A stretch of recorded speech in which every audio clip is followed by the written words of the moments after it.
And dude, we should now be all on screen. Hold on. Ah, we all exist.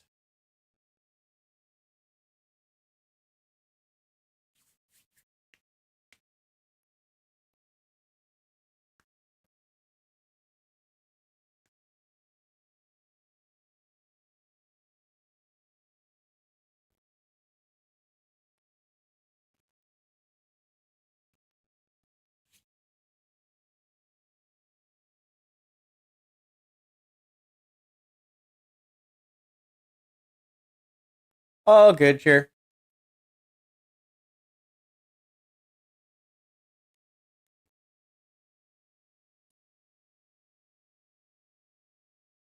Okay.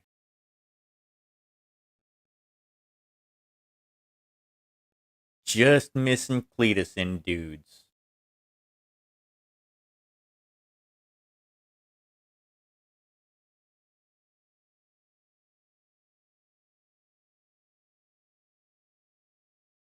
Yay. Okie dokie. What do I want? Oh, you know what? I'll have to pick that up. Oh, actually, that's perfect screen. Boom. So, last couple of weeks on board, nothing, nothing really major has happened. It's actually been fairly quiet the last two jumps. It Everything went smoothly. Um, you're about 1 week out of Arc Royale by this point, and so actually, Kirka, how would like a normal, like just your average day in transit look? An average day for Kirka is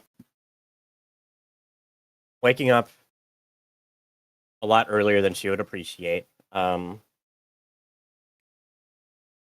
before even Samantha would get up. Get herself together, go into her office and take care of any communications or paperwork or anything along those lines that would have come in overnight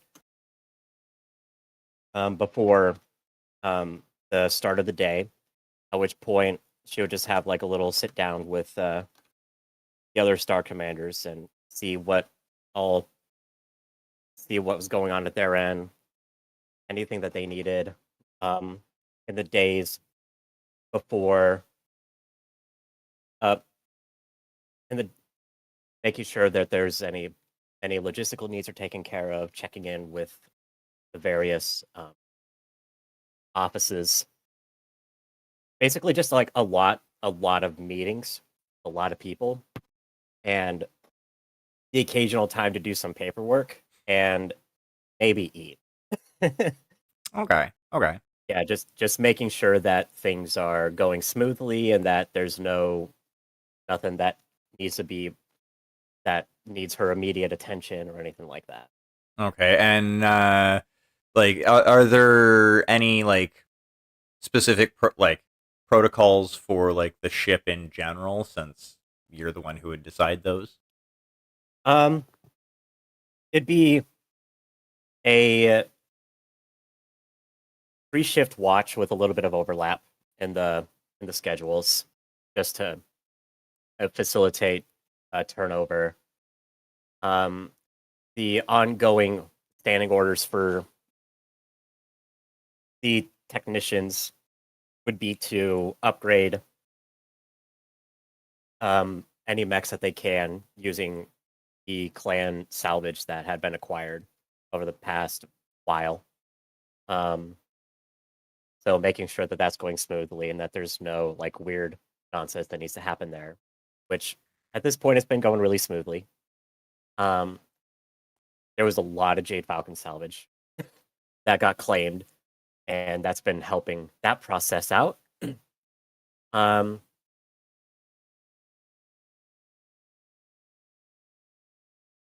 Nothing too wild or crazy. Just basically make sure things are still functioning and there's some casual level of alert. Okay. Okay. Getting intel reports on the systems before jumping in, things like that. All right. Deanna, what would you be up to on just like the average day in transit?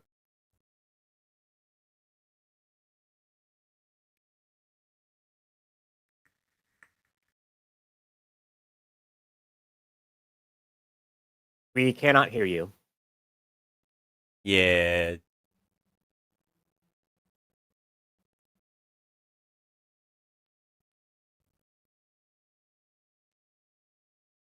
that any better? Yes. There you go. Yes. Did you change your push to talk button around? No, Windows decided that it wanted to switch to the microphone and a webcam for some reason. Oh, yeah, I've had that happen. Oh. I feel your pain. You know, there's a perfectly good Blue Yeti just to my left, It doesn't and it care. wants to use the shitty onboard one on my camera. Anyway, like, she wouldn't have as much in the way of managerial duties just because she's in an awkward position within the unit as a star commander, but in the command star. So, like, a lot of her operational duties would be more Kirka saying, "Hey, I need you to take care of this. I need you to take care of that." Just facilitating so that she can be in two places at once, so to speak. But the extra free time isn't really free time because that means simulators, that means firing range, that means gym. Just generally keeping preoccupied with keeping herself sharp when she doesn't have some other duty to attend to. Okay. Okay. Uh, Cletus, what would you be up to on just the average day in transit? I think right now Cletus would probably be hitting the simulators and stuff and doing a little bit of training, like for personal advancement, not just in his mech, but he's also teaching himself how to fly an aerospace fighter through the simulators, I would imagine. And that would probably eat up most of his day, I from would early not morning imagine. to afternoon. I would not imagine that. When did that happen? Actually, yeah, this would be actually a good time to put that into RP. So would Cletus? I would imagine Cletus would have tried to talk to Kirka about it initially at some point. Yeah, it's more just like a kind of like a casual interest. I'm sure like it's been mentioned in passing. I mean, he's flown a plane, or as it were, a quote unquote plane before on the farm. But I would imagine he probably proposed it to Kirka as he was feeling not too useful in his big Warhammer, seeing as that was pretty slow, and that maybe a change of pace and going a little more high speed. I think Cletus would feel a little bit more useful. Okay, well, so let's play out that conversation because that sounds like it All could right. be quite fun. All right. So we'll start that off with Cletus just like approaching Kirka's. I'm going to assume Kirka has an office of some form or another. Yeah. So Yeah, I would just she'd be in the office. yeah, Cletus is going to approach the office and knock on the door, before entering. So we'll start with a cool knock knock. Enter. So Cletus walks in and says, "Good morning," or maybe it's afternoon. I'm not too sure. But I had a couple questions for you regarding some clock. training. Look at the clock. It's Well- 10:15. It's morning. Well, time's funny in space, I guess. But That's why we have standardized time. I had some questions regarding some like training for you, boss. Go on. So my current equipment, the Warhammer that I've been driving around in, it's pretty slow. I feel like I haven't been very useful on like maybe the past three missions that I've been present for. I really haven't been able to get close enough to the front lines to actually inflict any damage. So I was thinking about trying to branch out and I'm seeking approval to train for some aerospace fighter. Training in aerospace fighters and like understanding the mechanical specifications and stuff like that. Do you have any aerospace combat experience? I don't have combat experience, but I've flown what we called the crop duster back home. So I've flown, but not combat. Okay, let me spell this out for you then. Piloting a crop duster, to the best of my understanding, based on my conversations with various aerospace pilots, is roughly akin to pushing a shopping cart around in a store, compared to piloting a battle mech. Now, not to interrupt you, but I'm going to. Let me propose it to you like this. What is dusting crops if not just dropping bombs on the weeds and the bugs? Okay, but now, for so rudely interrupting, imagine this. She stands up and begins slowly walking towards you. Imagine, if you will, that every single one of those weeds and insects that you're attempting to firebomb has their own weapon. They know that you are there. They are actively seeking to avoid your every move, and they are calling in their own friends in their own crop dusters to either shoot you down or collide into you at any given convenience. On top of that, all of their weapons that are trained up onto you are capable of taking you down in one shot if they are able to bring their weapons to bear. Now, you mentioned that you have you feel as though you have difficulty getting into position in your Warhammer. I have watched you in combat. You take a considerable amount of damage. You have not figured out evasive maneuvers in a 65 kilometer per hour Warhammer. What makes you think that you would be able to engage in any sort of reasonable evasive maneuvers when you're moving 5 times that speed and are a quarter as durable? Oh no, I think I can make it work. I I might think be a quarter as durable, but I'm also, relatively small in comparison. I have a lot smaller silhouette to target versus a towering mechanical behemoth. Have you not seen one of our aerospace fighters up close? Well, I mean, yes, I know they're massive, but Uh-huh. you know what I mean. It's- I'm not I do know what necessarily a building. I do know what you mean. Your application, your request is denied.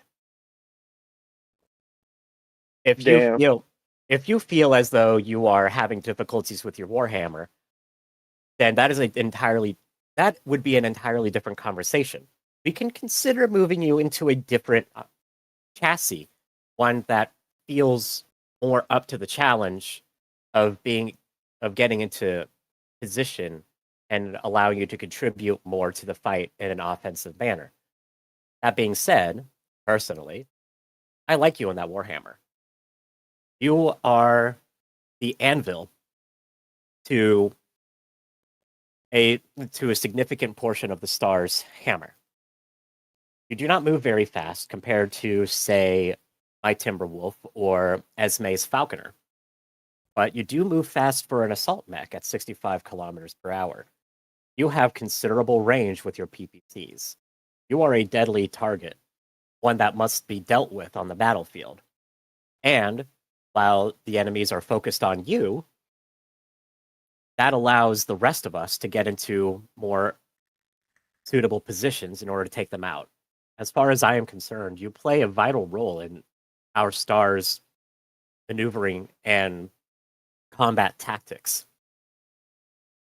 If you personally feel as though this is not feasible for you or not what you want out of a combat situation, then we can talk about putting you into a different battle mech. We have several on reserve that can be built up and activated for you in a moment's notice, and we can convert your training to one of familiarization with your preferred new hardware. I would be much more willing to listen to that than I would be to put you untested and untrained into a situation where you are, frankly, much more likely to be killed. See, I just figured you didn't like me enough. You might jump on the opportunity to waste me. My And, you know, my personal feelings towards you and your decisions are irrelevant. You are still a member of the clan. You are still my bondsman. And as such, I still owe it to you to make sure that you live as long as possible, despite your best efforts, and that you are able to contribute best you can. I do not think that is in the cockpit of an aerospace asset. I firmly believe that is in the cockpit of a battle mech. understood. Now, so that this is not a complete waste of time, did you want to discuss a different chassis for you to pilot instead of your Warhammer? I'd probably have to like see what we got. You know, I'm not too sure. And that is both in character and out of character. I'm not too familiar with like the range of available machinery. So Honestly, I would say out of character. I think we can pretty safely assert that if you wanted something, we can just say that we have it. I just want to see what Damien says, you know, and Sure. I technically do have a list of most of the mechs that you have all faced, because I generally write them down and like scratch them out. There's a lot of options. There are Timberwolves, Executioners, Summoners. As far as like faster, but still big. Timberwolf would be smaller. Executioner or Summoner is same weight class, but one movement faster. okay, and like Summoners are what kind of heavy. weapons? Oh, What Summoner. kind of Oh yeah, weapons are you sorry. dealing with on the summoner and stuff like that? So the ones that I used were just out of the book. However, the benefit for using something like a Summoner or Executioner, is they're Omni-mechs. All right. So with an Omni-mech, the weaponry and a lot of the components can essentially be hot swapped. But I would say there's at least one Executioner. There's probably one or two Gargoyles that you'd have access to. You've faced a couple of Summoners and Timberwolves. Yeah, like essentially any of the heavier assault mechs out of the book for the clan stuff, the Star has faced. All right. Hey, But well, let's try the summoner. Why not? It's got a cool name. Probably is cool. The Summoner? Yeah, let's try it. Why not? Let me describe it to you and make sure that it is what you want first. The Summoner is a 70-ton heavy class Omnimech, primarily manufactured by Clan Jade Falcon. It is relatively well armored, and one of the major quirks of the chassis, aside from having jump jets hardwired into the mech so that every configuration of it jumps, is that the cockpit is off kilter. It is off on the right side of the mech, rather than being in the center like most traditional battle mechs. And what kind of weapons are we dealing with on this thing? That depends on the configuration. The primary configuration carries an ERPPC, an LBX-10, and an LRM-15 launcher system. There are multiple configurations that are traditionally used. For example, Johann Helmer, our former bondsman, from Clan Jade Falcon, has a modified version of the Charlie configuration that he requested I help him configure, which has an ultra autocannon, a 20 rated ultra autocannon, two medium pulse lasers, a Streak SRM-6 launcher system, and an extra ER small laser just for safe measure. Now, the LBX-10, I believe you said, isn't that like equivalent to like a giant shotgun? All LBX systems are the equivalent of max-size shotguns for all intents and purposes. Yes, the LBX's main advantage over the standard autocannon range, as found on most inner sphere mechs up until the reacquisition of the Hell memory core, is that it can switch between different ammunition types. You have your cluster, which is your typical spread shotgun, but it also has a slug variant, which fires more akin to a standard autocannon and will deal all of its damage into one location due to just being one large shell, rather than being a cluster of shard rounds, essentially. Sounds badass. Yeah, I think that's probably the one that I'll go with. Then it's the Summoner. The Summoner. Yeah, with I think just the standard loadout. You said it's got a PPC and this LBX. Yes, I will inform you though that the disadvantage of the Summoner is that it will overall do a little bit less damage consistently than you are used to with your Warhammer. Your Warhammer, to put it simply, hits like a truck. 2 ER PPCs is a devastating amount of damage to bring to bear. 1, obviously, is half of that. An LBX-10 is even less. And there's also the unfortunate fact that it has significantly less range. That being said, one of the advantages of the Summoner Prime is that it is heat neutral, meaning that you can activate your jump jets, and fire off all of your weapons and not have to worry about heat buildup, which I know was a problem with your Warhammer. It is also slightly less well armored than you would be used to with your Warhammer. So you would be compelled to use the increased agility and maneuverability that you would get with the Summoner chassis. Right. If you want something similar, that is still an assault class, then I might recommend the Executioner. It is a 95-ton assault mech that moves 65 kilometers per hour, the same basic speed as your Warhammer. However, not only does it have jump jets, it also has mask, allowing you to have bursts of speed up to the 86 kilometers an hour of the majority of our mechs in our command star. It is also significantly better armored. Out of character note, you can't use both mask and jump jets in the same turn. We kind of ruled on that a while ago, just so that you know. So basically, at all times, whether you're jumping or moving, you're essentially movement free. Heard. Well, hell. Now you've got me sold on that one. Well, The I'm primary gonna flip a coin, and whichever one I decide, it's gonna be decided that way. I will make it easier for you. You are already an assault class pilot. We will just have you fun up on the Executioner.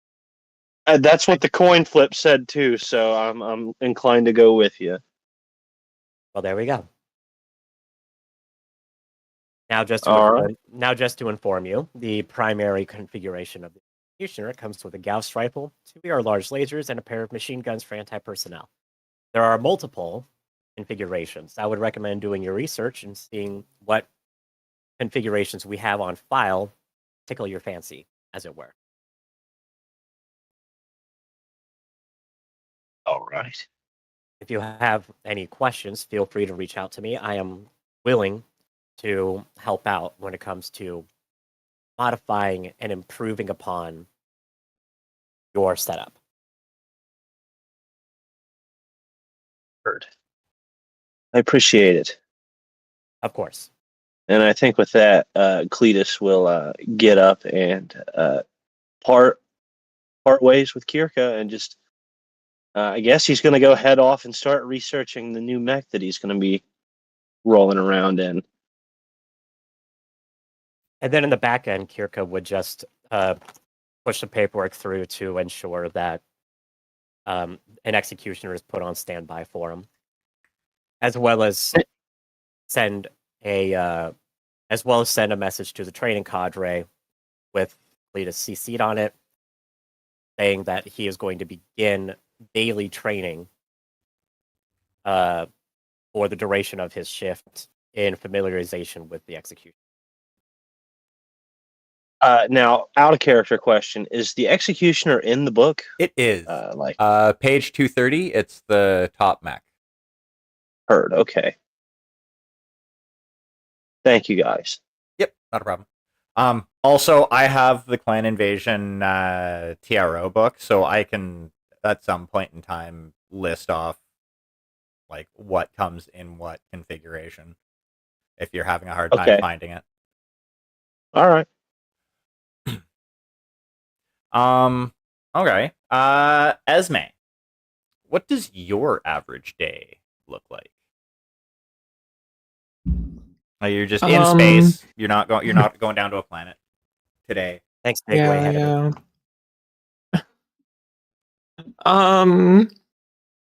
I guess out of character, I don't really know where she like falls in the ranks for like responsibilities and things. She has basically no command responsibility. Yeah, as far as I know, you're just ranked warrior, so.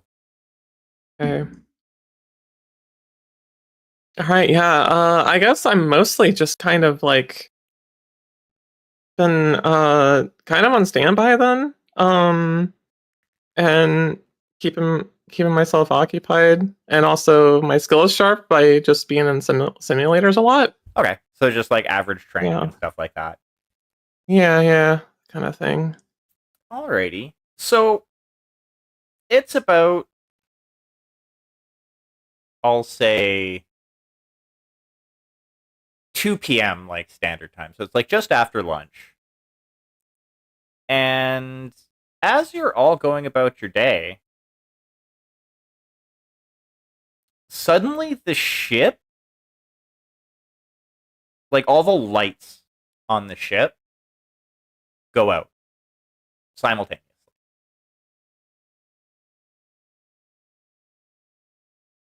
It doesn't look like it's affecting the computer systems though, because everything else seems to be running fine, but the lights have just died. First things first, I'm going to reach out to engineering and ask what's happening. The response you get back is a confused one because they're not 100% sure either. Everything looks like it should be working from their end. Like all their computer screens are showing that everything should be working fine, but it's obviously not.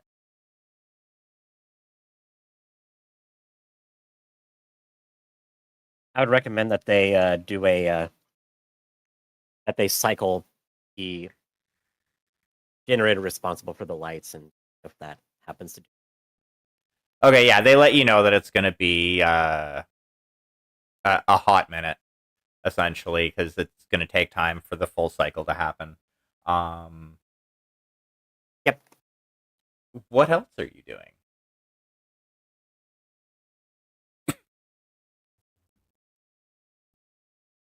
Shoot out a quick message to everyone on the ship stating that engineering is already looking into the lights. No other systems seem to be affected. Do what you can. Just try not to worry about it for the time being. If there's any updates, I'll pass them along.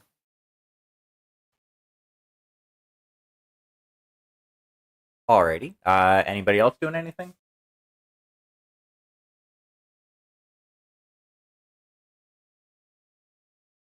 Probably just waiting it out.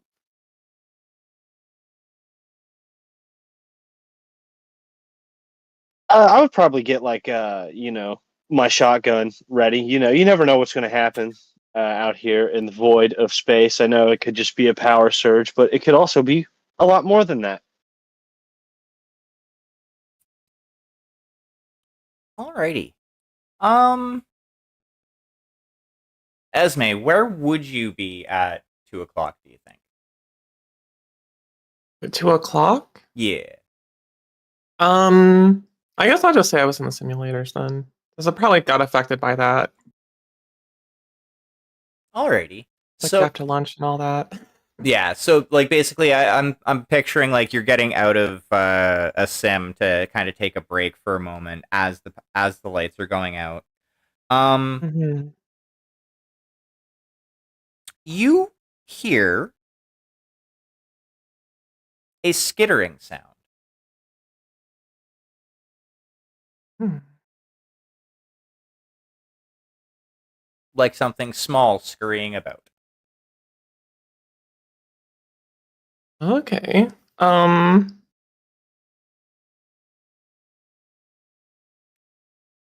have do like a investigation or something. Um,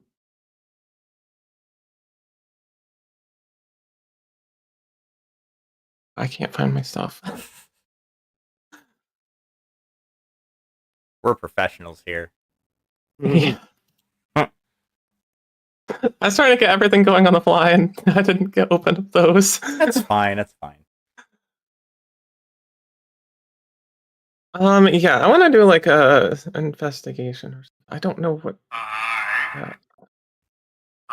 Um, Let me see if I have a spare copy of your sheet. no, I opened it. I just I think I have to look at the other notes that I made for that or perception. Because I don't have it listed. I mean, yeah, if you want to roll perception, go ahead. Okay, yeah, I'll just do that because I find that. Is that also another two? It'll be 2d6 plus your skill. 86. Okay. Also, I guess I'm not. Somehow I got like kicked out of the game and I can't get back in. I'm like connected again, but I'm not actually in the room. I don't, or am I just not clicked into the right? Oh no. Try leaving and then joining again. Okay.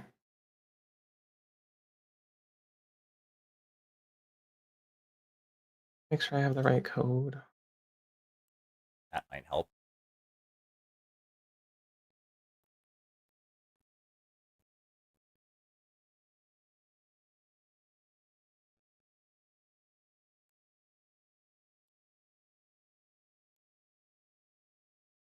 Yeah, it's the right one. Yeah, I can see everybody, but I'm just not. I don't see like the other. That's okay. Kirka doesn't seem to be in the lobby either. Okay, and now I'm in. I think. Yeah. Okay, it's loaded. Yeah. All right. Game room not found. Okay. Okay. Huh, okay. Weird. Yeah, I don't know. It's very odd. 49x0. Let me try this again. Oh, I just killed the entire game. Let's not do that. Oh no.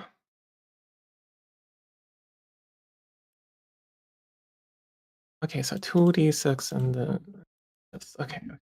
Yeah. 9. Like, were you trying to kind of like, what was your aim? I guess I'm trying to figure out where it's coming from. Where it's coming from?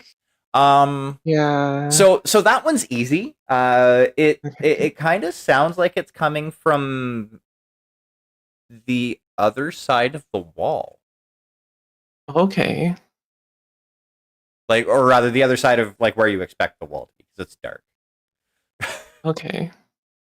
What I mean, I guess with the layout of everything, would I know if there's a room on that other side or if it's just a wall? As far as you know, there's not a room. Okay. I guess I'll go see if there's a room around the other side. I mean, like you can find a next door room, but they're not like the walls are like the bulkhead walls are just kind of a little thick between. Like there's Okay. there's a little bit of space. Okay. Yeah. Like you figure like if you were to take the time to like math it out, you'd figure there's probably a good like 3-4 feet kind of between each of the rooms. They're not like packed right in Oh, okay, close to one okay. another. Mhm. But yeah, so and you notice actually when you kind of left and walked around and kind of came into this room, which is essentially just a storage room, by the way. Um, you can't hear the skittering sound anymore. Okay. Mhm.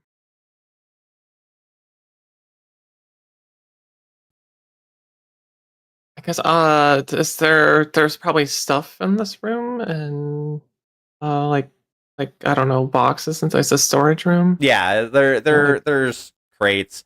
It looks okay. mainly just like general like consumables. There's nothing really spectacular. Okay. Does it look like anything's been messed with? Like any things tried to get into any of the crates?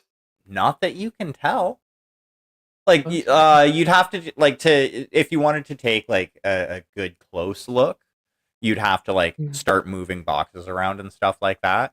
But like from Okay. like the like looking at the surface of things, you can't as far as you can tell, um nothing has been like gotten into. Okay. Can I go up to are there crates against the wall that I heard the sounds from? There are some, yeah.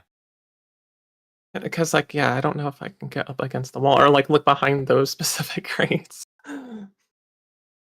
Like a lot of the crates are like flush up against the wall type deal. Like you can move Okay. some, Mhm. and like you move one out and you don't see, and like as far as you can tell after moving like a couple of them out, you don't see like any sort of like rodent trails. Okay. I guess I want to put my ear against the wall and see if I can hear anything else. Uh so you hear the faint hum of like machinery. You figure that's probably coming from like the ship itself. Other than that, nothing much really. Maybe the occasional like plank, um, or like couple of planks from like somebody doing some work somewhere, in one of the crawl spaces. Okay, okay. Mm. All right. I think in that case, then, and since it kind of correlated with the light flickering and stuff, I'll go and see if I can find Deanna or Kiriko and tell them about it. Alrighty, which one would you like to go find? It is up to you. You have the steering wheel. Okay. Um, I'll see if I can find Kiriko. All right, yeah, it takes a little bit longer than usual because well, it's dark. Um, Hmm? but yeah, you managed to find Kirka. I'm assuming Kirka would be probably in her office. Yeah, she'd probably just be standing by in her office. All right, so yeah, you find Kirka in her office.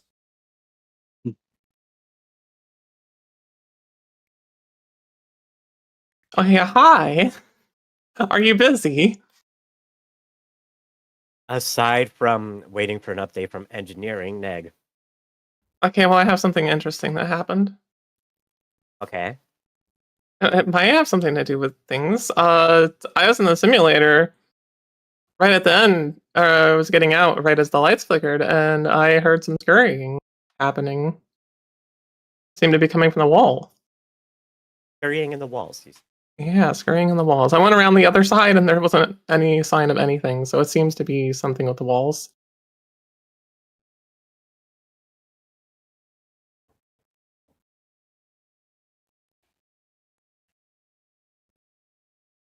I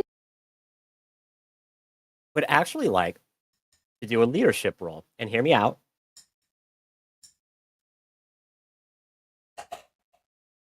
The reason I say that, or tactics, is because I feel like it would be relevant information for commanding officers to know whether or not there is some sort of critter that has a tendency to get into uh, dropship bulkheads and start messing with the wiring.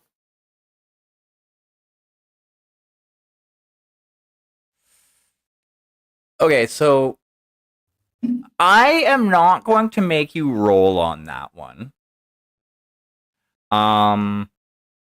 What I am going to say is I'm pretty sure Kirka would probably know that, like, there are there have been plenty of times where small critters have been known to get in various ways onto ships. Like, Kirka has actually even seen it before when like, during the time that she's been a warrior with the Iron Badgers.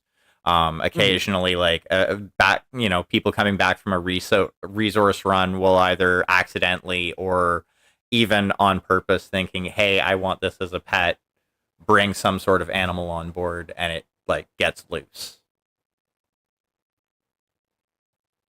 Okay, cool. Yeah.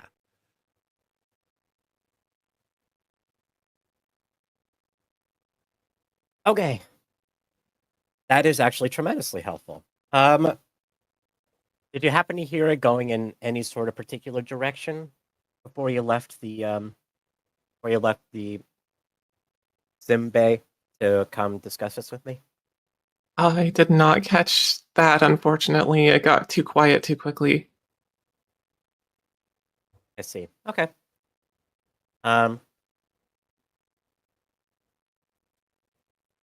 He will just right there, just activate a voice message, get a voice call over to engineering. Okay. And simply state, one of the personnel has reported scurrying in the walls near the simulator bay. Run a diagnostic to make sure that none of the wires have been disconnected or severed in some way, shape, or form. I think we have something chewing on the wire. That's what caused the outage. I will send security to do a sweep of the ship and see if there's anything they can find.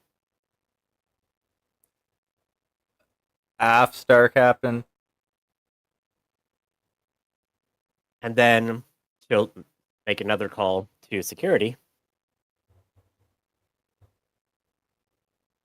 Okay. And relay the same basic info. Just received a report that there was some scurrying heard within the bulkheads within the vicinity of the simulator pod room. I would like for you to dispatch a team to do a bio sweep of the ship, focusing on the bulkheads, and see if we have any unwanted guests pulling on some wires in the walls. Aft, Star Captain. It's gonna take a little bit. You know how big this ship is, right? I understand. I didn't say it had to be done immediately. Or rather, that it had to be completed immediately. And yeah, so you make your calls.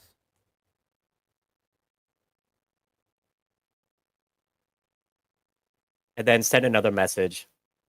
Small update. Keep your ears open for sounds of scurrying or skittering within the walls. If you hear any such sounds, call security immediately, relay them your precise location, and they should come running.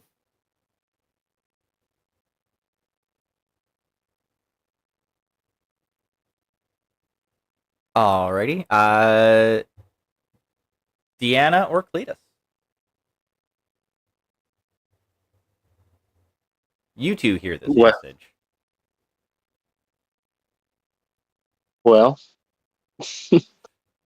Uh, hmm.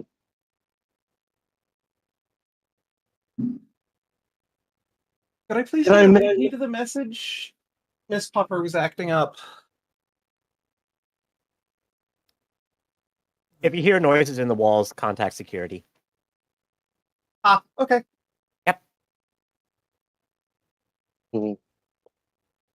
So how does a perception check work again? I don't think I've ever made a perception check, to be fair. Generally, that's one of those things that like you say that you're looking for something for it, and then I will ask you to do it. But all skill checks within the system are 2d6 plus your skill modifier. Right. Okay, so I don't have perception as a skill. Okay. You can still like if you don't have it as a trained skill, you can still do it. It's just your modifier is equal to the requisite ability, which for perception, I believe it's intelligence. Oof. Yep. Okay, well, I guess I'm gonna like try to like put my ear to the wall and see if I hear anything rustling about or anything like that. Alrighty. You know what? I'll give you a +1 for this because like you were a farm boy. So I'm pretty Alright. sure you've probably encountered critters getting where they're not supposed to, and you've probably had to hunt them down in the past. All right, so that's going to bring us up to a whopping 2d6 plus 2. So there's my roll. I got an 11. Okay. So you faintly hear something that almost like you think it's something scurrying around, but it sounds like closer towards the middle of the ship from where you are. Like you're out towards the like the hull type deal. This is like coming from deeper in the ship type deal. Heard. Heard. Well, I guess I'll relay that information to security that I'm like picking up reverberations of the creature traveling from deeper within the ship. And then I'm going to make my way to Kirka, I guess, and I'll pass it off there and I'll reconvene with you when we're all together. Alrighty. Deanna.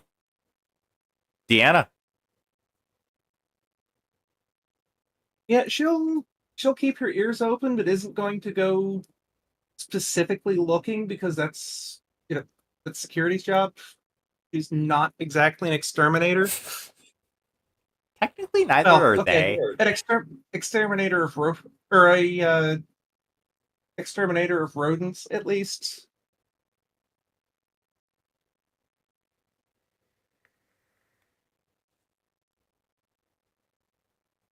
Alrighty. So yeah, you all end up in Kirka's office. We're not sure where Runa is. She's off somewhere in the ship.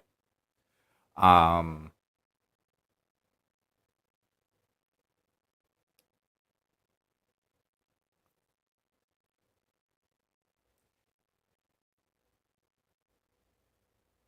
hmm. About an hour goes past, and you still haven't heard anything.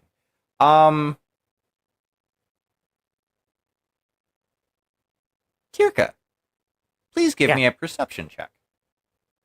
Okie dokie. Plus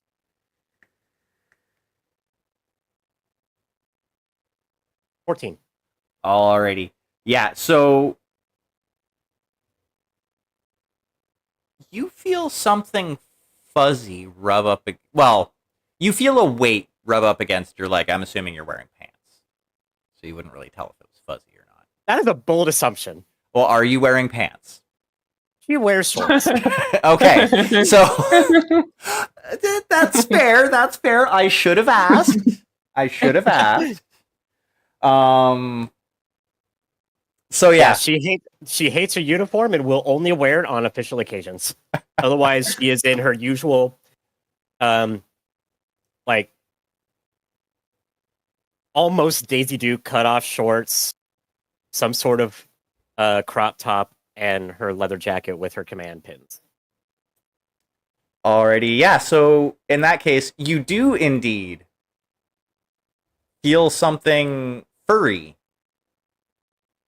brush up against your leg. She would immediately shriek, kick whatever it was, and The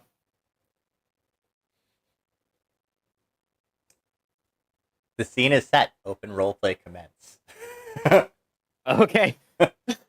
It's got my leg. So, can someone get a light under the desk, please? Jesus. Yeah, I'll shine a flashlight down there for you.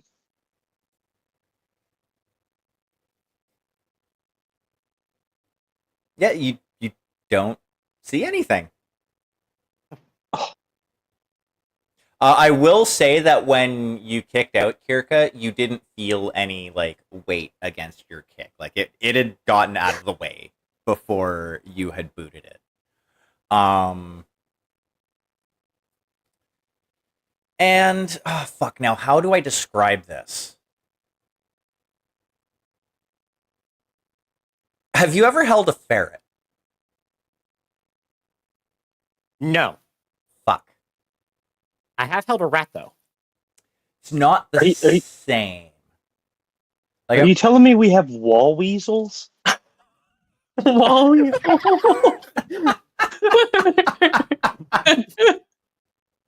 well, I'm not telling you that, but it's the closest thing I could describe the feeling is it was furry, it felt muscular, but it didn't feel any more than like the where the weight and like fur was didn't feel any bigger than like pardon me 3-4 inches, and it was like right close to the floor, like it was like on your it was like your ankle that you felt it. Just Okay, you I guess putting it would be muscular important. in there makes I me guess it is. giggle on grounds of ROUB, rodents of unusual beef.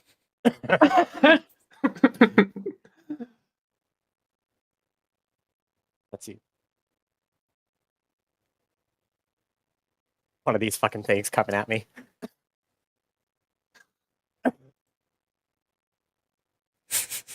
I guess it'd be important to specify that Kirka does wear boots, so I guess I wouldn't have felt the furriness. But Okay, yeah, so like, you would have felt the weight, like the pressure rather, yeah. of it going past. But yeah, it's Small. Okay, small, annoying little shit. Got it. Okay, so What if it's not under the desk. Check the walls. Check along the sides of the walls. Luckily, walls, she doesn't have okay. she doesn't have a whole lot in her office.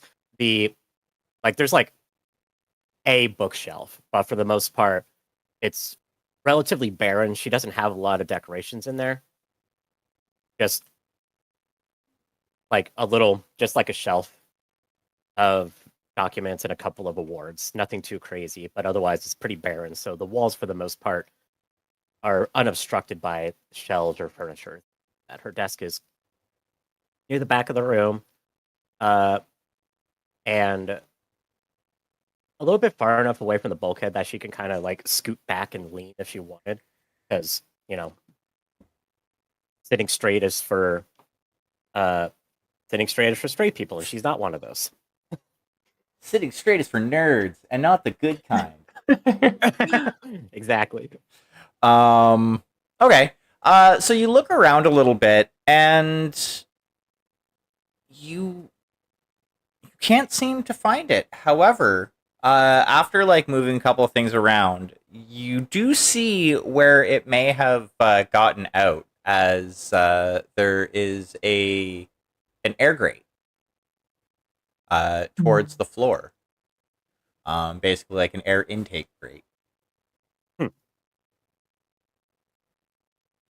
Ventilation vermin. Mhm. Of course they'd be in the air. Of course they'd be in the grates. Can I like shine my light down this grate and see if like there's any like, usually there's like dust and stuff and like floor vents. Is there any like tiny little footprints or anything in there? Animal handling. I actually have that as a skill. Oh, yeah. Oh my god. I would like you to roll that for me then. All right. All right.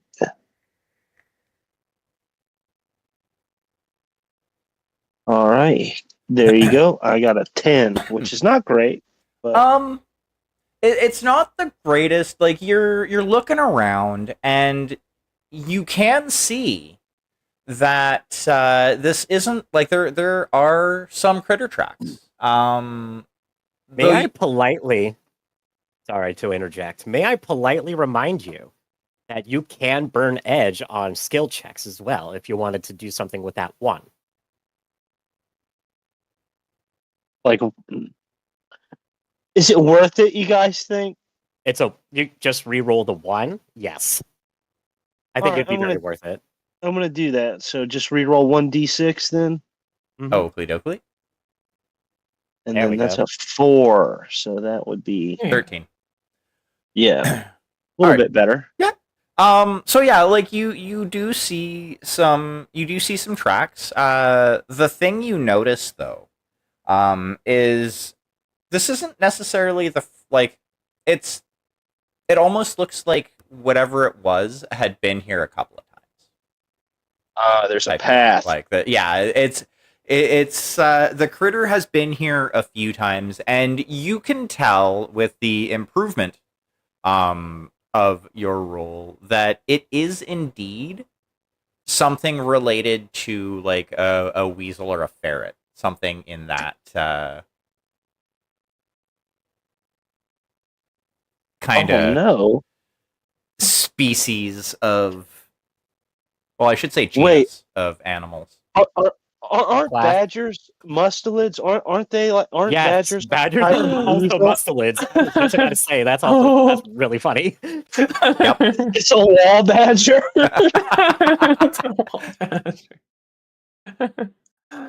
Except probably nowhere near that big. If it's like 3 or 4 inch, like Well, it's a baby. Yeah, the baby. Yeah. baby's wandering really fucking far from the nest. Yeah, dude. He's hungry.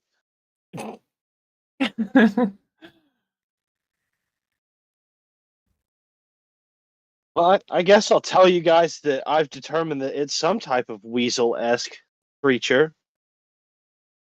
And I have no idea what to do with that information, y'all. Like, I don't know what we're gonna do with that. Like, Well, I don't have a weasel trap. You're not the weasel whisperer. No, I'm not.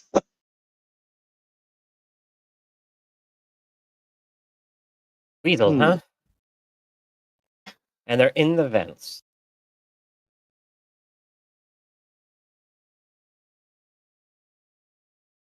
At least it's not an alien of some horrible form or another. It's true. Please don't. Please. I thought the mongoose were absorbed centuries ago. Plan humor at a time like this. Oh. It is not like I can fit in the vent to chase them. This is true. None of us can. Wait, can anybody like reach in there? Like, I mean, you could reach your arm in there. I don't know whether or not it would be a good idea. and I probably have the longest, skinniest arm here because I think I'm like 6'11" or something. So I'm gonna reach my arm down into the vent, feel around, I guess.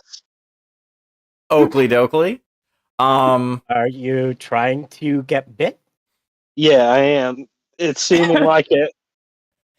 Okay.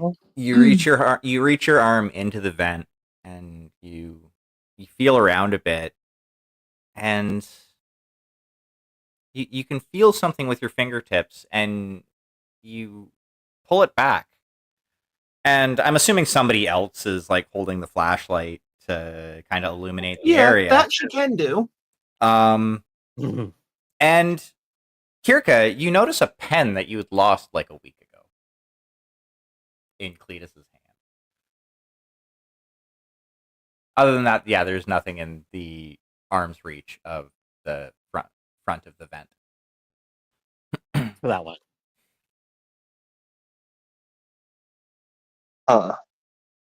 Well, I guess I'll give the pen back. Thank you. Listen, this is a nice pen. I was looking for this pen. Nice. Wait, hey, look at your pen. See if it's been like chewed on. Oh, yeah. And It has not. it has not. It has not. No? Nope. And I wouldn't have chewed on it. Hmm. I didn't have time to chew on it, otherwise I would have. Please do not chew on my pens. Would Samantha have chewed on No. No. it? Because we both know her that well. No. Bold of you to assume this would even get close to Samantha's mouth. Hey, Hmm. I'm not gonna I'm not gonna yuck your two's yum. Whatever you're into, It's you're like- into. It's a fancy pen. Imagine handing someone a 150 C-bill pen and it's just got like teeth marks on it. Yeah. Oh, no. Okay, so you have a little bit more information. It's in the vent. It is somehow related. It is weasel-like. Where would you like to go from there? Well, it needs to eat. We could like bait it out of there, probably. If it's been here a few times, we could just like leave like a plate of raw bacon out or something. You know, How do we know it likes raw bacon? everything likes raw bacon. If I don't like if raw bacon. I know, but you're not a wild animal. Wild animals love raw bacon. It's nothing but pure Wow. fat. Wow. You know. Well, unless I'm you want to offended. be a wild animal. I'm offended. While this conversation's going on, Kirka's going to shoot a quick message off to security telling them to narrow their search to the vents and to look for small life forms, no larger than a foot in length. You get a message back, and it's you don't recognize the voice, but you know it's one of the security team. So I think we found its nest.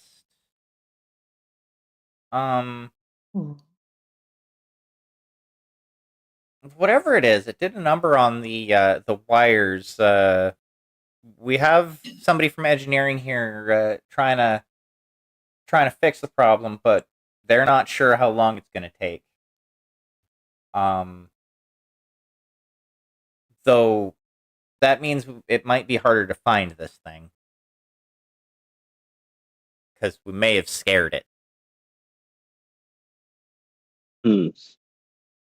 We just came across at least one in the command office. I would not be surprised if this is something that we have to deal with for a while. There might be more than one. If there's like a nest, there might be My thought, like my- an my thoughts infestation. exactly. My thoughts exactly. Yeah, it could be a baby.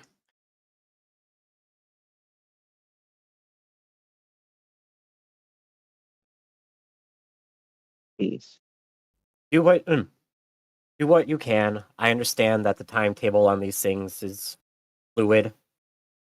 Get it done get it done when you are able. Half star captain.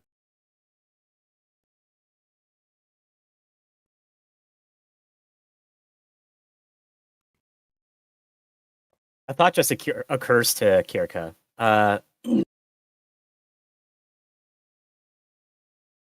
Was there any place?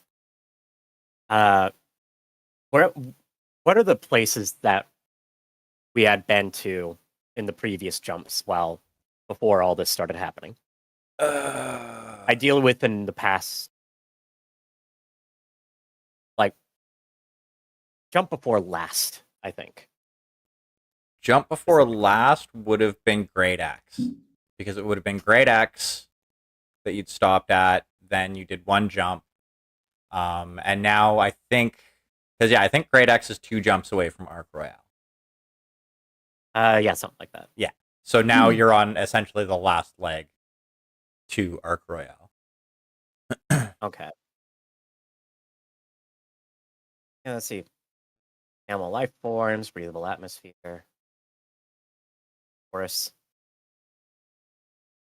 Capital is spot.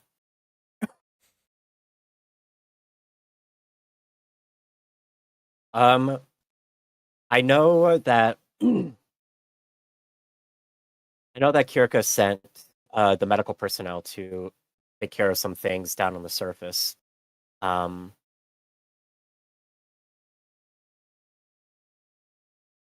Would anyone else have gone down during that? Actually, I was about to say, I don't know. Would I don't know. anyone Would they else? have? I don't know. That's a question for me.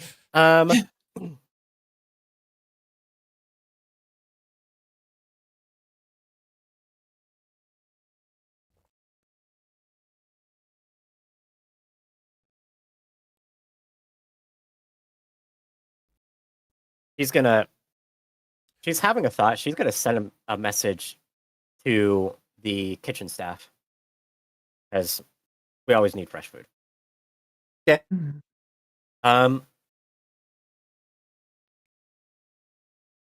Which of the kitchen personnel made their way down to the surface on Great X? The response you would get back would be like, it wasn't like the head chef, as it were. It was essentially one of the people directly under him, and then a couple of the like scullery help type deal.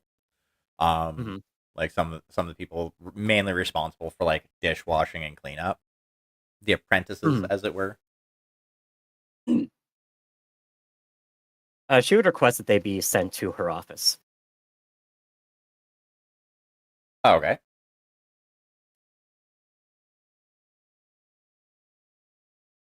And yeah, it takes a little bit. Thankfully, by the time they all end up getting to the command office, the power, the lights are restored. Thank you, the lights. Before they get there, she'd send a quick message to the security team. Tell the engineer they did a good job. The lights seem to be restored. That you get a quick AF as a response. And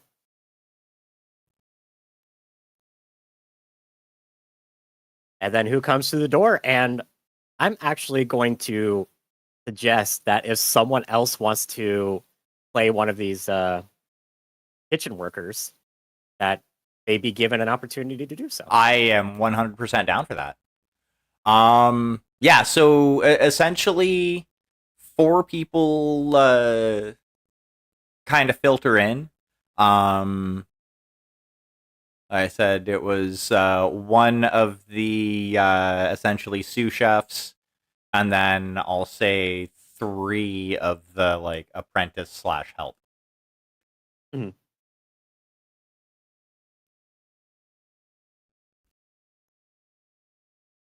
Okay. I will make this as simple as possible. I just have some questions. None of you are in trouble, and you will not be in trouble as long as you are simple and cooperative, okay? First, you all went down to Great X. What all did you bring up from the surface? One of the well, actually, the sous chef pipes up. Just food, Star Captain. Nothing. Give me some specifics. Produce. Was it a lot of produce? Did you go to the butchery? Did you go to a granary? He pulls out a data pad from like basically his back pocket and starts going through it. Well, there was 20 kilos of grain. A kilo of vegetables because we were running low on that. Oh yeah, there was a bunch of soap that we had to buy. And I think there was about 20 kilos of fresh meat to bring our stocks back up to where they needed to be. Yeah. Okay, nothing too wild or crazy.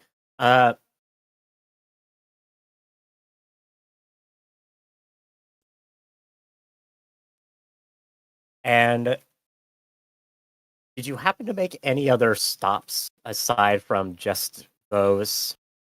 Didn't I presume you had all day, so I presume you all went and like got lunch or something like that. Did you happen to do any? Did anyone happen to want to do any sort of personal shopping while you were given free reign?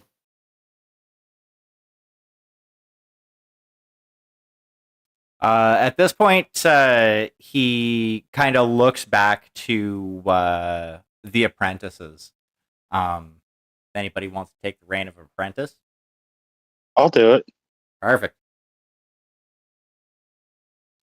All right. So feel free to ask me any question. You know, The question's I'll already tell- been asked. repeat it, please. Did anyone do any personal shopping while they were on the surface of Great Ice? I did a little personal shopping, but more for like the greater good. I went and I bought some specialty spices to throw in. They came in a wooden crate, just in jars. So kitchen stuff. Yes, more kitchen stuff, but I mean, know. I mean more like leisure shopping. More you had the opportunity to hit up a couple of the markets or go to a store and get something nice for yourself with some of the money that you have been paid. Things like that.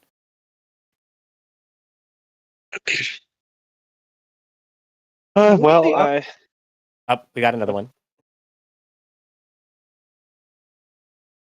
One of the others rolls her eyes when the first asked for a repeat of the question, but then when the opportunity comes, nods and notes to F. I went and got some off-duty clothing. Okay. I guess I'll be more specific. We have we obviously have picked up some unwanted. We seem to have picked up some unwanted guests, some stowaways aboard the ship. I ask you guys first because you're the ones that went down on the surface. A couple weeks ago, evidence shows that whatever is scurrying around on our walls, chewing out our lights, has been around for a little while. I just wanted to make sure that either it's possible that you accidentally brought some up with you, probably from the granary, or if one of you happened to make a little trip to a pet store and try to get yourself a little pet. You're not in trouble. I just want to know.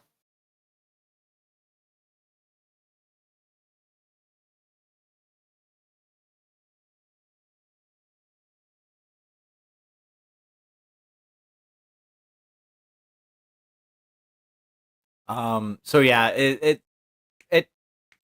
doesn't seem at this point like the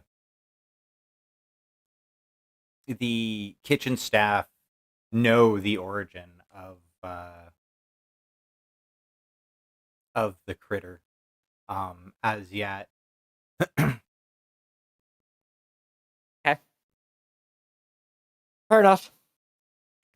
Most of the time, these sorts of things find their way onto the ship.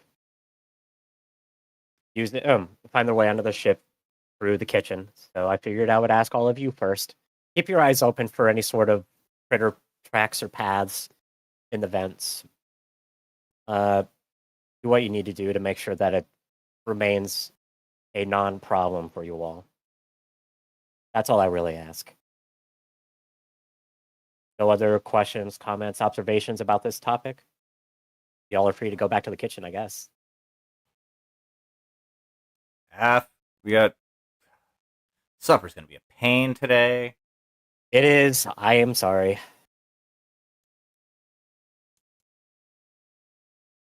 Alrighty.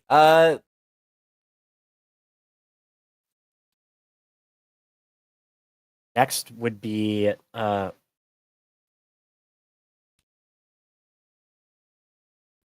so it didn't come from the kitchen. Was there any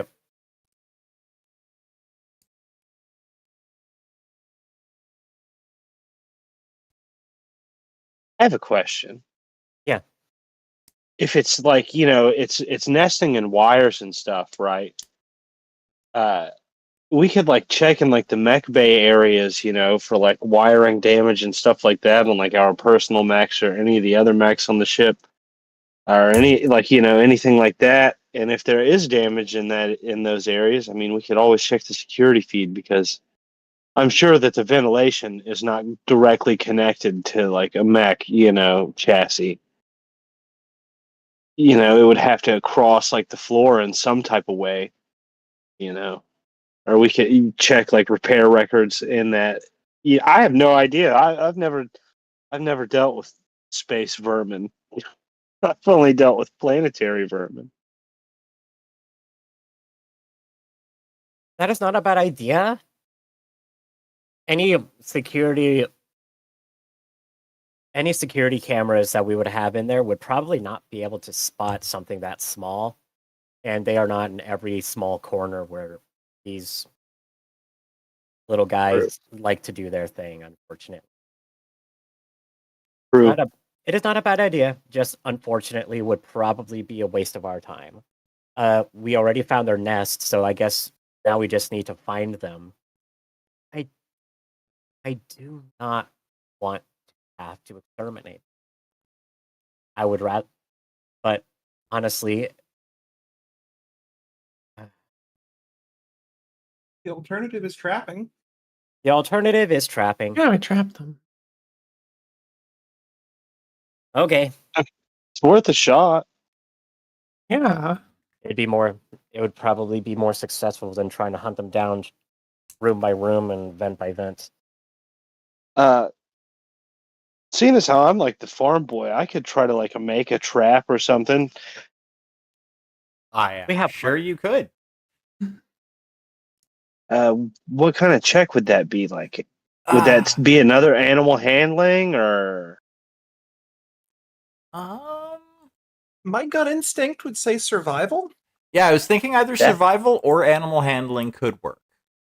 I don't have survival, so it could be animal handling. Okay. You'll need basically a higher roll to get the same result, but yeah, it'll be doable. All right. 12. Yeah, okay. You successfully put together like a box trap with what are you gonna try and bait it with? Raw bacon, like I said earlier. It real life works for like mice and rats. Like if you have mice or rats, you put out raw bacon, they will come to it. Peanut butter works as well. This is also true. Um, Yep. Smelly and salty. But yeah, okay. You successfully get your trap together. And so where are you putting this trap? Is going to be my next question. Well, you told me that the vent in Kirka's office had like pretty regular like signs of regular traffic through there. Yeah. So I want to try to put it like right just there, like near the vent. You know what I mean? He already comes through there. He'll smell it eventually coming through there. So probably right there near the ventilation duct in Kirka's office. You know, I might like try to like push something in front of it, like a chair or something, to make it seem like it's like a hidden little alcove for him to hide in. You know. Kirka would also probably have some of the staff come to you and have you walk them through how to make the traps, so y'all could just kind of make a few and just have them scattered throughout different high traffic areas around the ship. Heard. Yeah, I could definitely do that. It didn't take very long, so after we get the initial trap set up in your office, I'll go show the dudes what's what. Alrighty. Kirka, give me a leadership roll, please. Hey, shoot. Okay. Alrighty. Yeah, so a bunch of traps get set up. Somebody roll me 2d6, please. Just straight 2d6 roll. Yep. Wow. That was a roll. Uneventful. Okay. It almost makes it funnier if there aren't very many, to be honest. If that's what you're rolling for. One more 2d6 roll, please. I'll let someone else do it because that was. How about that? Oh, okay. Okay. Alrighty. So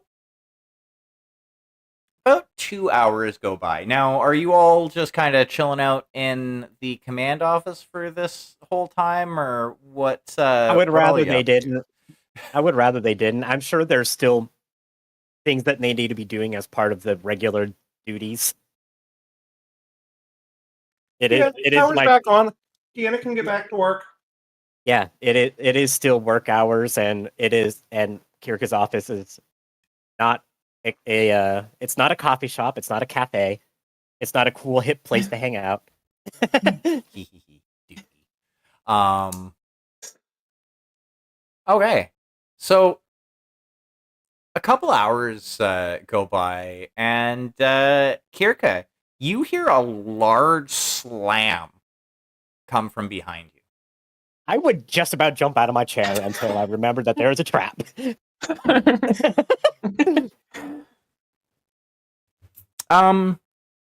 But yeah, obviously turn around and look at it and see what we got. In said trap is a very small adolescent badger. It almost looks like a like it descended from like European badgers. Oh. So like the black Aw. with the like the white on the side of the head. Yeah. Oh, hey, little guy. How did you get in here? It looks frightened. It is in a trap, and the trap springing was loud. Oh. Yeah, I'm not gonna. She knows better than to reach in there. She handled badger. I don't know if I mentioned it, but one of the experiences that Kiriko got to experience while she was in Sibco was they actually found a. I don't remember if it was one or like a small handful of abandoned badger kits. So her Sibco actually raised badgers. So she's a little familiar with them. I think that came up in a thread somewhere because I remember that. Yeah. Oh. Yeah. So she knows better than to reach her hand in and, do anything with a scared badger that's gonna bite her.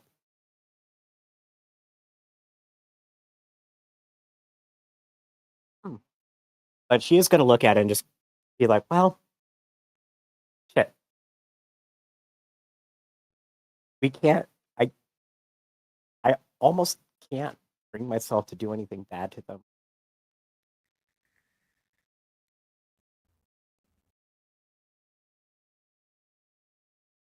You would actually, after a moment of consideration, she's going to put out an all message with an update. Take a picture of it. It seems that our uninvited guests are some species of badger. Do not harm them in any way, shape, or form if you can help it. Once they are in their cages, we will gather them up and we will figure out what to do with them. We may simply keep them aboard the ship.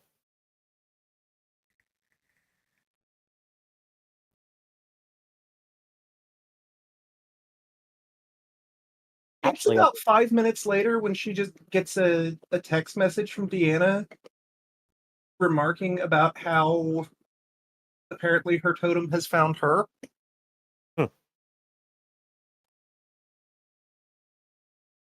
For the second time in my life, she would send back.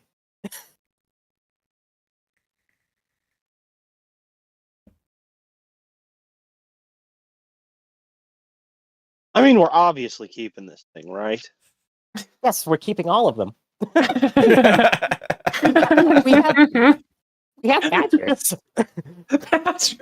We have badgers. We are badgers. The mascot. Exactly. Yeah. But then the question becomes, what the hell do we do with them? We got to make them a space. Yeah. Oh yeah, no, like she's just running through all the options in her head, and she's just like, "Fuck! How do you keep badgers aboard a jump ship?"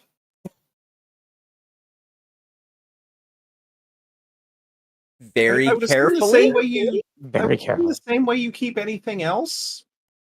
Feed them. Yeah. Yeah.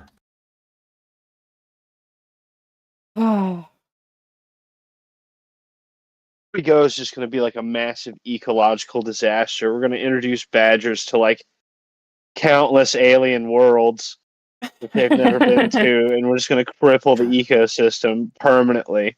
To be fair, that wouldn't be the first time that happened in the BattleTech universe. Considering people brought like a lot of animals with them as they moved to different planets, which is one of the reasons why I think one of the reasons why you can find like wolves on the clan homeworlds. Yeah. Mm. Yeah. A lot.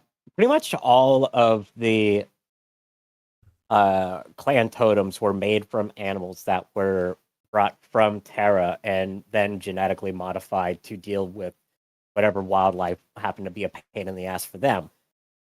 And it worked too well. The only exception to that is the ice hellion, which was already present on, I don't remember, Iris, I think it was. I believe the sea fox was also native. Pretty sure, yeah.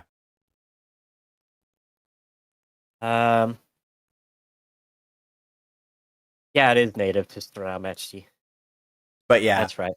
Humans in the BattleTech universe are the leading cause of invasive species. Hell yeah. I see. Oh, I'm sorry. The Burrock was native, even though it's just a giant burrowing centipede.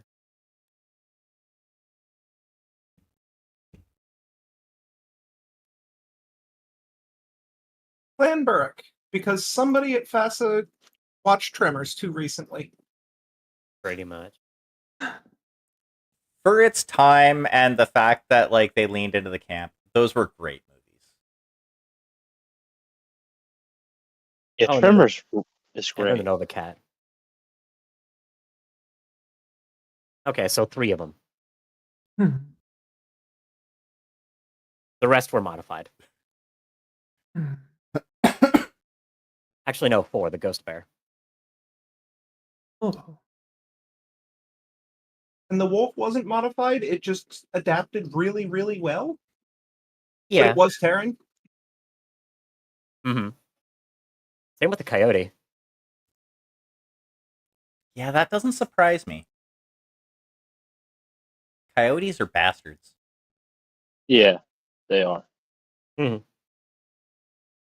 Mine was singing and just ran off a minute ago. I'm pretty sure the dog across the street's in his yard. I mean, Didn't these two appreciate the idiots. show. I have a house wolf and a house coyote. Oh my god. Yeah. But yeah, so I guess time goes on. She'll probably run through the schematics of the ship and see if there's any large, relatively unutilized spaces within the ship, like like an unused bulkhead or something like that. And seeing that there is one, she would probably order it to be reinforced in order to prevent them from like getting back into the vents or getting into the walls or anything like that. Battening down the hatches, putting an extra grate over the air vents, things like that. And throw in a bunch of like spare blankets, because I'm sure there's plenty of blankets running around. And after they get a cursory look through by the med team in order to make sure that they're good to go, because there's probably at least one veterinarian trained amongst them, and the rest can probably, do a little bit of something or other to just be like, okay, are they sick? Do they have any pathogens? No? Okay, let's wash them and be done with it, sort of thing. And yeah, I guess get them released into this like unused compartment within the ship, and now we just have like ship badgers. So Giddy, whatever poor bastard has to bathe a scared badger. Well, I think we're going to tranquilize them first. They're not going to be fully lucid and ready to do their badger stuff. Their badger stuff. Yeah, let's not just have fully awake, frightened, angry, muscular balls of claws and teeth just running amok while we're trying to give them a bath. That sounds like a bad idea. No, Yeah. please tranquilize them first. So yeah, after a while, like it basically kind of takes up until like you all get to Arc Royale. Before you find all of them, it turns out there were 3. Oh. Yay. And a little bit of further investigation done by the kitchen staff. It does turn out that it was actually one of the boxes of meat. Like it, because there was like packaged into smaller boxes and then put in a crate. So it was the crate that the badgers had found their way in. It was the raw bacon. I guess so. What little stinkers. Oh yeah, also I should specify this while I'm thinking of it so that we don't have this again. They get radio tagged. Yeah, So that if they do manage to get out, we can track them. that tracks. But I see what you Microchipped. did there. Yeah. but And then I guess a fun little contest arises where they get to name the badgers. Yeah, we gotta get names for them.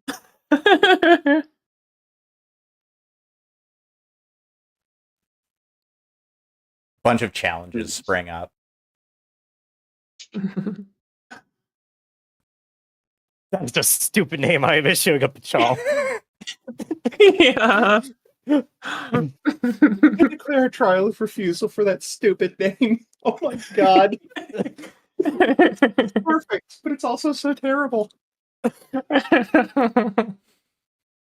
To be fair, that's something that I could see, like the actual clans happening in the actual clans too. Oh yeah. Oh, absolutely. I am positive. About 170%. Yeah. That name is dumb. Someone, I can only imagine someone trying to name something like one of them like Turkey or something like that, or some manner of name just to get under Helmer's skin, and he just challenges them right then and there.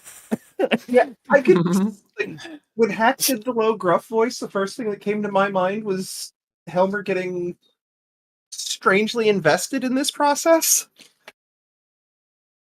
Honestly, yeah, it would be. It's weirdly enough, it's not outside of his character. Yeah. He does have a soft spot. Put him seriously. He does have a soft spot.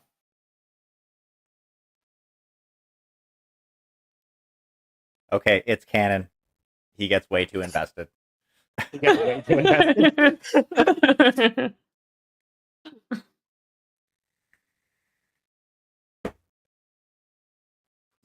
Alrighty. I will not allow you to name these badgers Larry, Curly, and Mo after the Terran comedians. I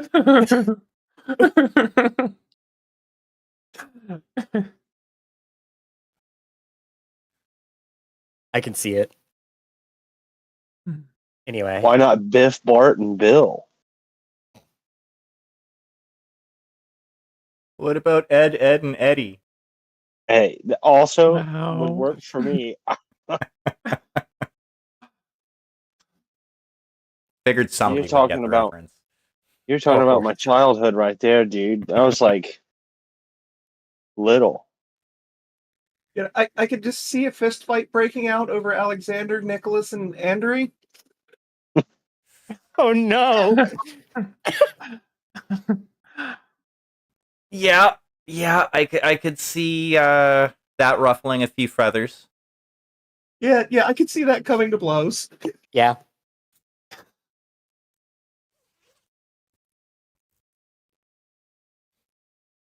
Alrighty, I think that is a good stopping point for this slightly irreverent episode.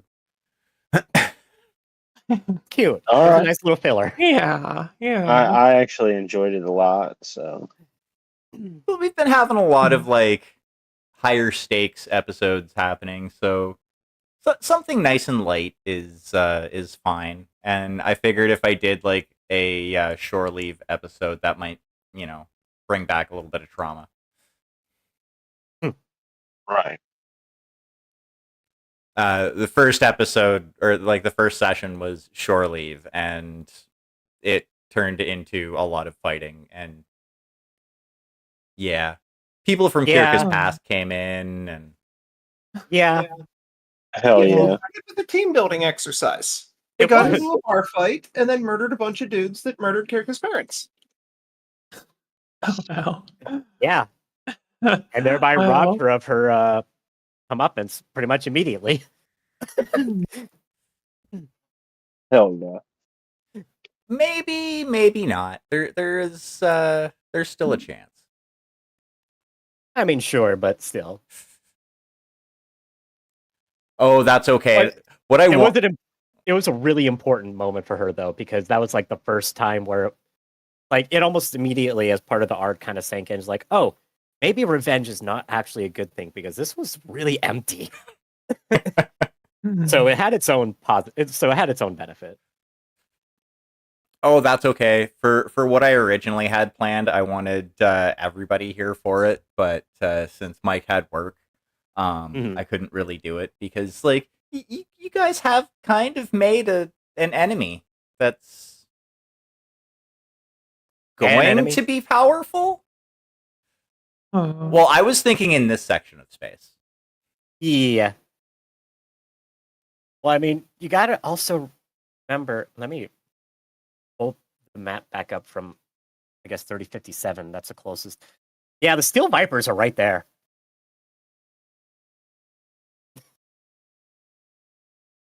People forget about them, but they're arguably more dangerous than the Jade Falcons. Yep. And well, there's also the fact that the Blakists have been seen, and they're kind of at this point, at least the precursor to the Word of Blake is active in this section, in this region of space as well. Yeah, the Blakists are ascendant right now. Mm-hmm. Actually, I'm pretty sure by this point in the timeline, what is it called? I forget the name of it. Operation something. Yeah, the schism was 3052. Mm-hmm. Yeah, and then the Word of Blake was basically the Word of Blake militia for a while after that, for a few years, and then it was either 3056 or 3057 that they like just kind of went, you know what, we're not going to hide what we are anymore, and started being dickheads. Yeah, it was right around this time. Planning to recapture Terra started in 3057, and then Operation Odysseus, where they actually did capture Terra, happened in 30. So we get the Refusal War, and then we get the Blakists, and then we get Operation Bulldog. Hooray!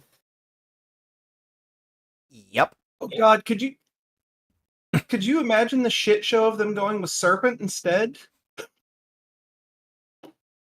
Oh my god. And then coming back for the fucking Badcom Civil War. Well, not just that, but like fucking Wolverines helping smoke the Jags. The fact that Serpent encounters the voice of Kerensky. Mm-hmm. Yeah, that would be a whole fucking thing. That would be multiple whole fucking things.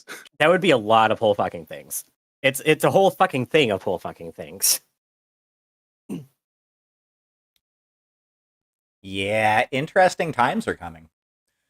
I almost wonder. Let me. Operation Serpent Wall was involved in the composition. I Aerodynamic believe the Light Kells Horse. participate. I know they participated in Bulldog, but I'm not actually seeing them in composition for Serpent. Aerodani Light Horse, Northwind Highlanders, Pethiel Bullhans, St. Ives Lancers, Kingston's Legionnaires, Knights of the Inner Sphere, Lyran Guards, Comguards 2nd Division, 4th Drachms, 4 operatives of Nekakami, 1 agent of Rom, 2 teams of MI6, and 3 teams of Dest. But I know for a fact the Kellhounds were involved in Bulldog. They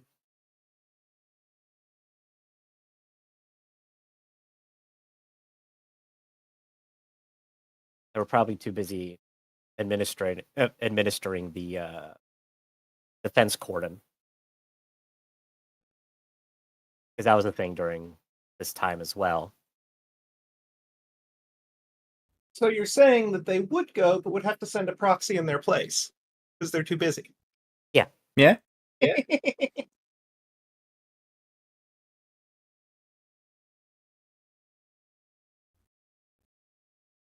Yeah, that would be a whole ass fucking thing.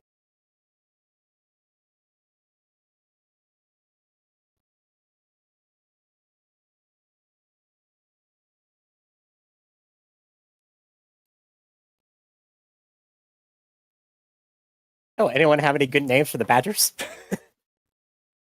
No, I'm terrible at naming shit.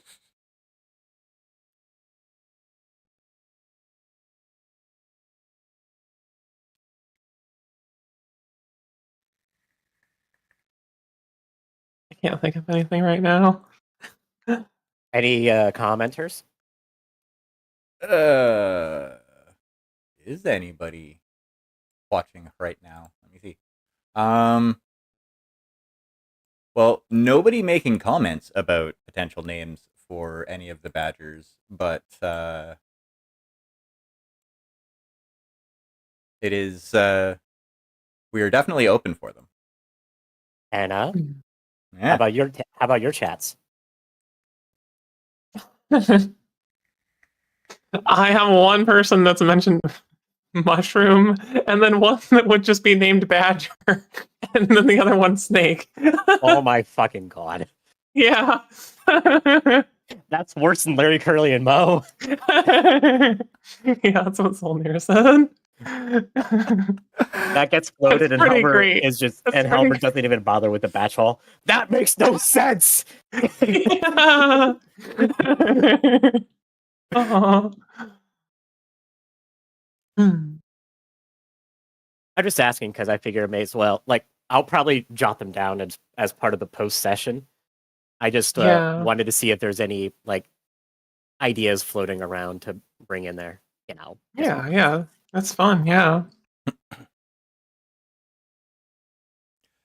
Alrighty. I think we are gonna call it here though, Mm-hmm. because I don't Mhm. think there's too much more we can do with this. I think this has reached a pretty solid conclusion. Yeah. So I'm gonna say 3 XP for the session. 3? Okay. Yeah. Okay. Enough. That brings me up to 9.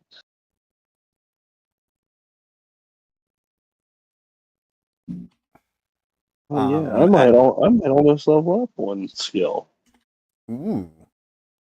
And Stig, you said next weekend you can't be here? 29th. 29th. Okay, so that's weekend after next. Yes. 2 weeks from now. 2 weeks. Okay. Corporate Kalani is playing a metal festival nearby. Oh no shit! Oh, fucking A, yeah. Oh. 100% justified. In fact, Yeah. I'm fucking jealous. Yeah. Oh yeah. That's the week. That's the weekend Whitechapel's rolling through here. So I actually have a Corpy Kalani shirt that I got when I was in high school. Like, I don't know, 12 or so years ago. It's like totally falling apart, but I still have the envelope because it was like we had them like shipped over through them, and like it has like his wife's handwriting and shit. It was mailed to us by like his wife or some shit like that. nice. Oh, that's Over fucking there. sweet. Go ahead. Yeah. I'm sorry. No, I'm no. sorry. I didn't mean to interrupt. Go ahead. I was just gonna say I've been listening to those guys for a long time, like since I was, probably a freshman or so, you know. But yeah, I've never gotten to see them live. I just think they fucking rule. And to hear anybody else say anything about them is pretty rad because I've only ever known one other guy that knew who they were in my entire life. So that's pretty rad. Yeah. Yeah, No, that's if they just, don't do the polka, I'm going to be upset. Yeah, no doubt. that's a name I hadn't heard in a while. I tried listening to Corporate Klein exactly once, and I hate to say it, it sounded like the most hinga-dinga-durgan sort of metal music I'd ever heard in my life. I was not into it, so I was just like, okay, I can appreciate if other people like this. I do not, and left it at that. Yeah, it's pretty great. I love that shit. I'll have to try to find my shirt and take a picture of it.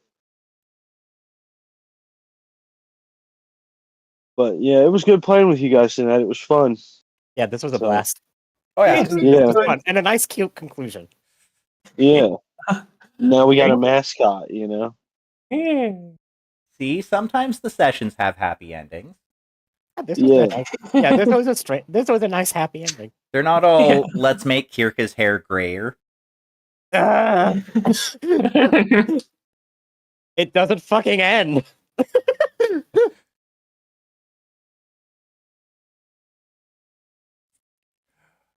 To make matters even worse, it's starting to translate into real life. Dang. I didn't anticipate for I figured there would be a little bit of bleed occurring just because she's based off of a younger version of me, but I didn't expect my hair to go gray as well. I mean, how much of that is this game, and how much of that was Mecha Break the past couple of weeks? How much of it is just my fucking life? Ooh. Maybe I should do that tonight. I was thinking of playing some Skyrim because I've been watching a lot of stuff on YouTube, and Skyrim is such an easy game to break. Oh, and I can tell you about breaking Skyrim. She's been doing that a few times in streams fairly recently too. Well, so the like hour before stream, I basically I'd started a game like an hour before stream, and that whole time I was in the cave with the bear, sneaking against a wall because I don't want to. Oh yeah. Yeah, I'm not leaving the starting area until I have 100 sneak. Yeah. Yeah. I'm not planning on being a sneaky cat. Oh yeah, I made a Khajiit because, Of course. of course. Yeah. Like I'm not planning on playing a sneaky cat necessarily. I just want the points. Mm-hmm. I like having the option. Yeah, it's understandable. Yeah, for sure. Hmm. But yeah, I think I should load into some Mecha Break tonight at some point because I haven't played that in a couple of weeks. Yeah, and the beta Fire ends it up. tomorrow night. I was about to say it's the last day of the beta. Mm. Ah, Mm. damn it! Then I have to wait until it's actually released, and I have to pay for it. Yeah. I mean, I'm okay with paying for the game. It's fun as shit. Honestly, yeah. Like, Yeah. I've been psyched for it since I was in like the closed beta like ages ago. Oh my god, same. Yeah. Like I still remember hearing about it back December 2023. It was announced, and I was immediately just like, "Oh fuck yes, I need." Like yeah, like I think like I like the combat style in Mecha Break more than Mechwarrior Online. It's faster. It's Armored Core meets a hero shooter. I love it. Mm-hmm. Huh? To me, it just feels like how GBO2 is supposed to feel. Oh yeah. That game makes me sad.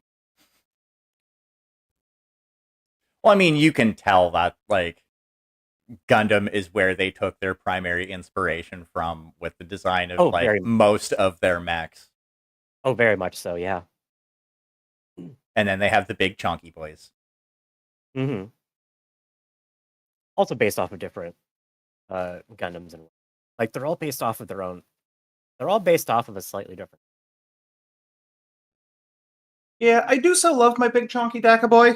Yeah. I also like the fact that you can customize your mech without having to spend real world fucking money. Yeah, Mm. that is very nice. You should not have to spend real world money to paint your goddamn mech. Correct. This is my fucking soapbox. I will die on this hill. No, that is a correct take. Mhm. No.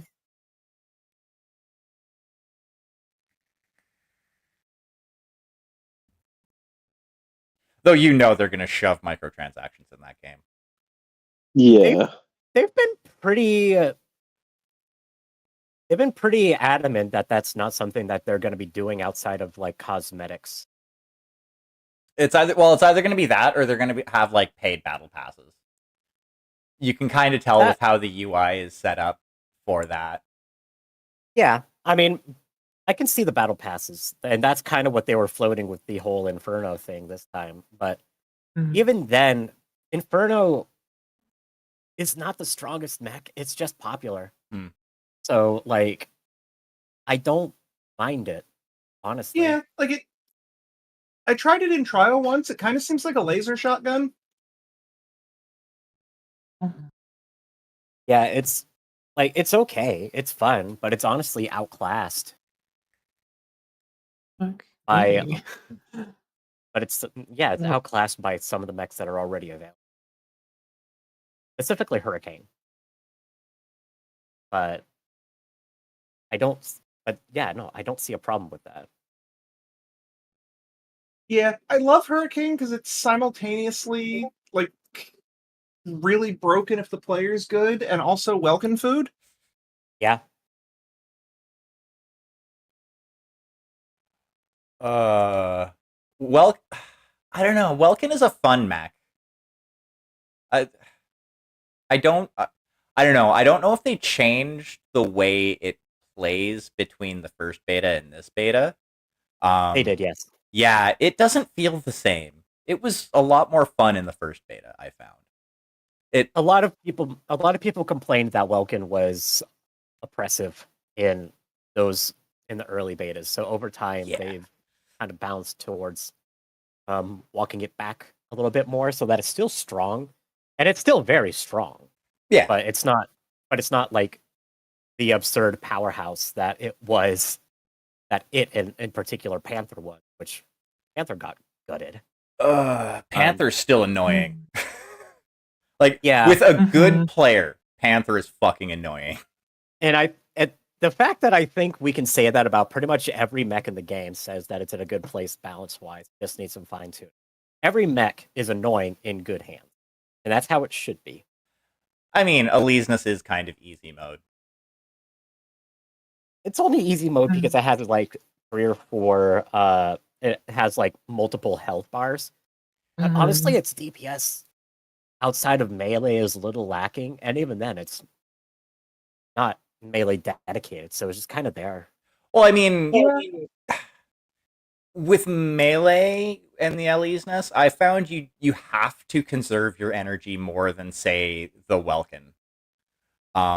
Because you are burning a lot more energy. But the Elyseness can close a lot faster than the Welkin can. Yeah. Which makes Yeah, it... I think the grossest part about Ally is the auto riposte when you parry. Yeah. So it almost makes it a good counter melee option. It really is.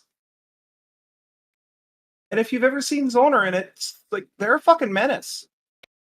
I've